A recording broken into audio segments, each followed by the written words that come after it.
vou contar aqui para vocês um pouco da experiência que eu e mais 300 mil pessoas estamos atazanando uma série de empresários em São Paulo com um conceito de democracia digital.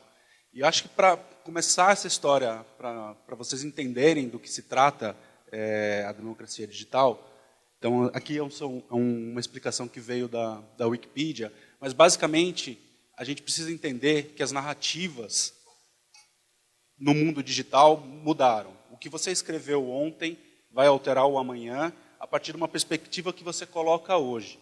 Então, assim, usando esse pensamento e toda a fragmentação que as redes permitem, que estão em toda a internet, é possível você criar movimentos e ideias e, a partir disso, se instalar como se fosse um vírus mesmo e deixar isso crescer.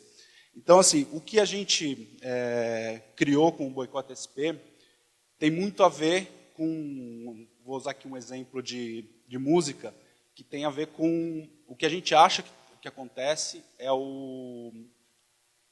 que o jeito de fazer internet no Brasil, de discutir os assuntos, é uma espécie de rock progressivo. Então, a gente chegou com o Boicote SP para trazer um conceito de punk rock de volta, usando a mesma estrutura antiga, quando teve o New York Dolls e o Malcolm McLaren depois veio com Sex Pistols. Basicamente, é assim, as pessoas querem fazer barulho e estão falando. Então, a partir da minha experiência pessoal, que foi ir numa hamburgueria em São Paulo, com minha mulher e meu filho, e sair de lá gastando R$200 e achar que aquilo era um assinte, eu passei a pesquisar nas redes para ver se isso estava acontecendo de verdade, se era só uma impressão minha ou se existia alguma coisa que, de fato, estivesse incomodando as pessoas. E aí foi muito fácil, não demorou muito, a gente descobriu que, sim, as pessoas, de fato, estavam muito incomodadas com a maneira como o mercado paulistano é regido. A gente descobriu que, sim, a lei de Gerson ainda é muito forte e as pessoas não estão nem aí. Então, a partir disso, a gente falou, bom, se é para brincar de punk rock, então vamos usar todas as ferramentas que temos por aí. Então, basicamente foi só pegar as redes que já existem, seja lá Facebook, Twitter, Instagram, e principalmente no nosso caso foi o Google Maps, um dos principais inspiradores. A gente disponibilizou toda essa ferramenta em uma plataforma única, onde as pessoas que estavam falando em vários lugares poderiam convergir.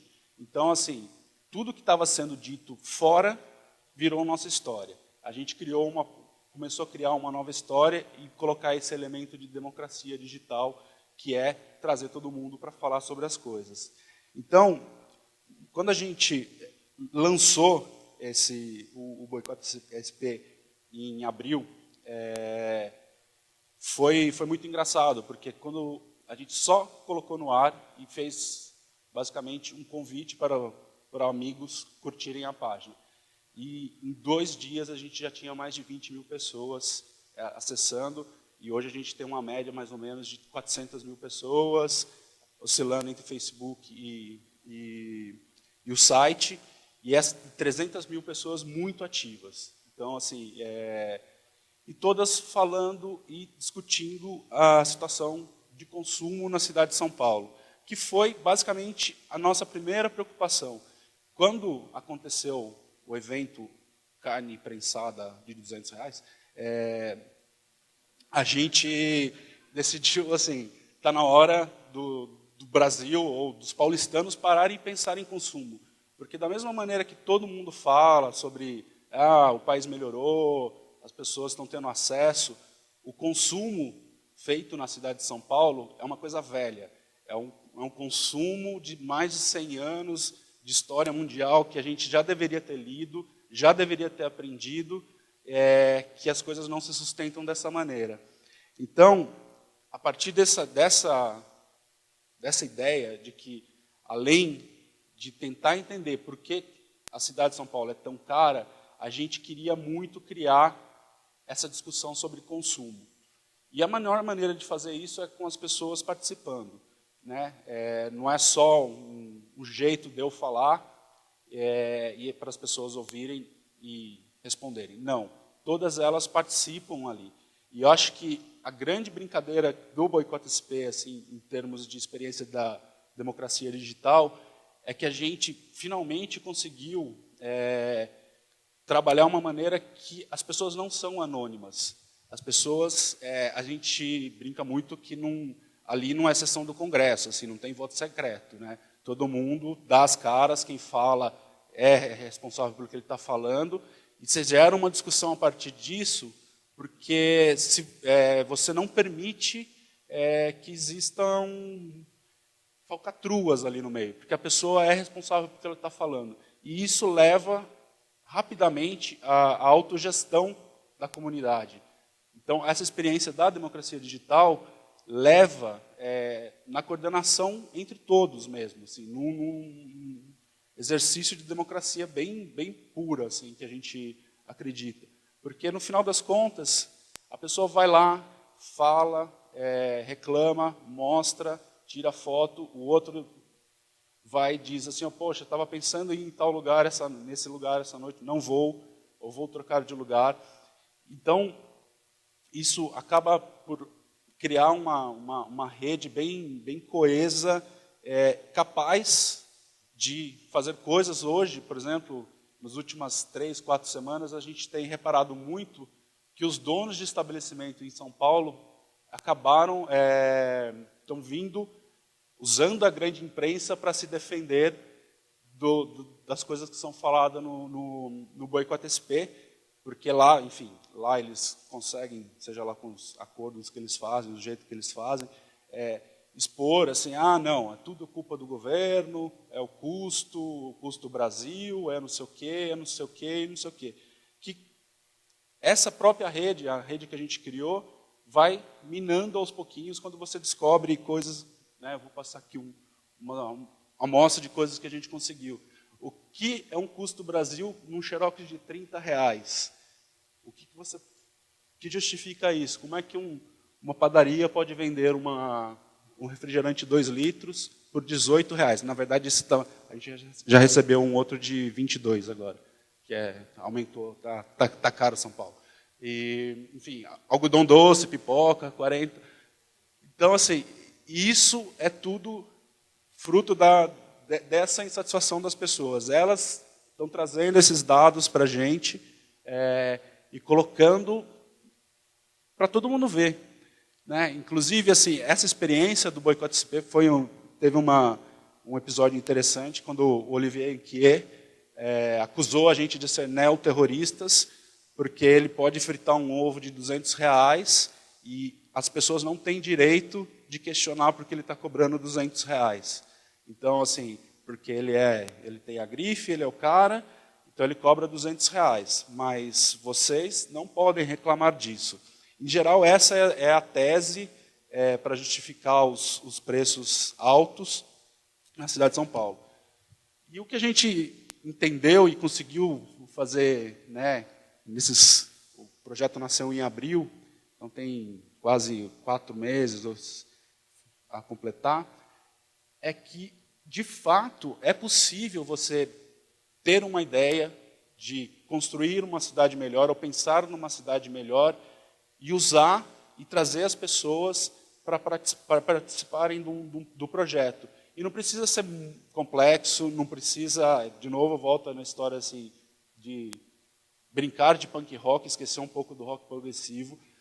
As ferramentas estão aí, é só você saber ouvir e conversar com as pessoas, né? Essas são as 6 pontos que a gente levou muito em consideração para fazer o boicota. Então, assim, ouvir as premissas, o que você quer fazer e aonde você vai encontrar as pessoas falando. Então, assim, meu caso é específico desse bairro, alguma coisa assim. Então, o que as pessoas estão falando sobre isso? Ouça, exponha as causas. Esse é o primeiro momento. Você não precisa chamar ninguém para participar. Só expõe o que está sendo dito em outros lugares. Com isso, você já consegue a atenção necessária, que vai basicamente em cima disso. Você compartilha a informação e as pessoas vêm até você. você dar o rosto à ação, ou seja, nunca trabalhar com anonimato. As pessoas, elas querem participar, elas gostam de participar e elas querem ter o nome ali, elas querem ser vistas pela maneira como sempre foi construído o ambiente democrático no mundo. Você, quando está no seu ato mais sagrado de democracia, você está votando. Ou seja, você não dá a cara. Nesse caso, é possível você mostrar ali qual é a sua opção. Que isso vai levar ao que a gente chama de autogerência. Ou seja, as pessoas sim sabem se controlar.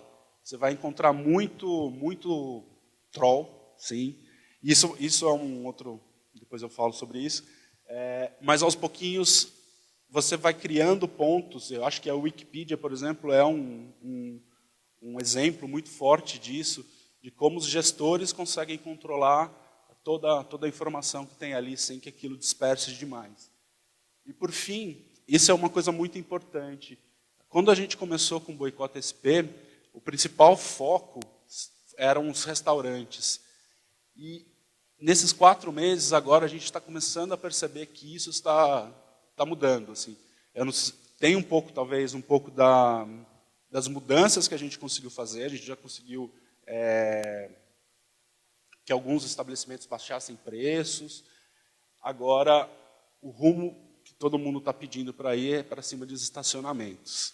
Então, os estacionamentos agora são os que estão sofrendo bastante ali na nossa plataforma.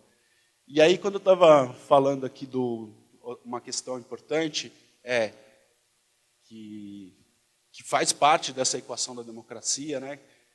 Quando eu falo de dar o rosto, é assim, temos que aprender a lidar com os chamados trolls. Eles vêm. O Boicota SP, logo quando nasceu, a quantidade irada de pessoas contrárias à ideia, assim, achando um absurdo, como alguém pode reclamar de preço, o negócio é meu, eu cobro quanto quiser, vocês estão errados, um bando de gente mimimi reclamando. E, na verdade, assim, o fato da gente ter colocado esse dedo na ferida e essas pessoas terem corrido atrás da gente, né, para bater na gente, acabou por fortalecer essa comunidade. As pessoas entenderam, e aí vem em cima da história dessa criação da democracia digital, eles perceberam que, eventualmente, essa democracia estava em risco. Quando muita gente pediu para a gente, não, agora vocês têm que fazer filtro, vocês que têm que mostrar, destacar quem vai fazer o quê, qual que é o estabelecimento que tem que entrar. Então, assim, houve um pedido para fechar as portas. E a gente continuou batendo na tecla, e as pessoas também. A partir do momento que elas entenderam, falaram assim, o jogo é esse, e elas entenderam a importância disso, inclusive até de alguns estabelecimentos conversarem com as pessoas individualmente, quando elas dão o nome. Então, você consegue fortalecer a democracia usando essas pessoas que vão bater a seu favor. E acho que esse é o grande aprendizado nesses 4 meses de Boicota SP, entender que a cidade de São Paulo não conversa sobre consumo. Acho que agora que está começando, acho que a gente foi um expoente muito forte em cima disso. Existe, sim, um culto à ostentação na cidade, que também está em xeque muito pelas coisas que têm acontecido. E você consegue, de fato, apesar assim, de ter muita, vamos dizer assim, tranqueira no meio, mas você consegue, de fato, perceber que 4 meses depois, quando a gente começou com pessoas fazendo reclamações banais, e agora você começa a dissecar alguns comentários e o nível de discussão que estão lá, você começa a ter um pouco de esperança sobre assim, bom, será que de fato as pessoas estão começando a querer fazer um consumo mais consciente da cidade, entender a cidade de um jeito mais razoável, saber que você pagar, sei lá, 40 pau numa pipoca no centro de São Paulo, só porque é um restaurante de grife, você está inflacionando toda a região e, consequentemente, pessoas que circulam por lá acabam tendo muita dificuldade no dia a dia, porque você só vai de 15 em 15 dias, uma vez por mês. Então, todo esse tipo de pensamento que surgiu ali na nossa plataforma é um jeito interessante de se pensar como você pode fazer uma cidade melhor. Porque uma cidade ela é feita das pessoas e de como as pessoas interagem. E quando você para incentivar algumas práticas muito antigas de negócio, você sim está contribuindo para que a cidade não fique, vamos dizer, não vou nem dizer o termo mais humana, mas assim, pelo menos mais justa, com mais oportunidade para todo mundo. Então, acho que esse é a grande questão dessa democracia digital que o Boicota SP trouxe, está indo, continua em cima disso, tem muita coisa ainda para a gente conversar ali dentro, mas é uma experiência que ela é muito possível de ser replicada em diversas possibilidades de assuntos ainda para ser conversados. E vamos torcer que, quem sabe, a cidade fique um pouco mais barata também, né? É isso aí, gente. Obrigado.